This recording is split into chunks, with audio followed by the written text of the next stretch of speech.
বাচ্চা নিয়ে পার্কে আসলে অবশ্যই সাথে লেবার থাকা দরকার। কে বলতো? হাজব্যান্ড।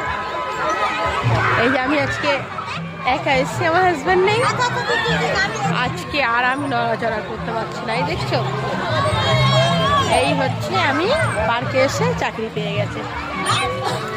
এত বড় পার্কে কোথাও যে একটুখানি ঘুরবো সেটা পাচ্ছি না। আসা অবধি আমাকে এই যে দোলনা দোলাতে দিয়ে দিয়েছে, ব্যাস এইটাই চাকরি করছি আমি পার্কে এসে। তো তোমরা বাচ্চা নিয়ে কোথাও যদি বের হও অবশ্যই হাজব্যান্ডের নিয়ে যাবে, কারণ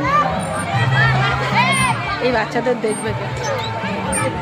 আজকে দিনটা আমার হাজব্যান্ডকে খুব মিস করছি, কারণ সামনে বছর সে ছিল, আমি দীঘায় গেছিলাম, কলকাতা গেছিলাম বলে সে এলো না, তাই আজকে বুঝতে পারছি। এখন নিয়ে দোলনায় বসেছে, আমাকে তুলে দিতে হচ্ছে। Bye bye. এখন দেখি এই ডিউটি কতক্ষণ পর্যন্ত করি।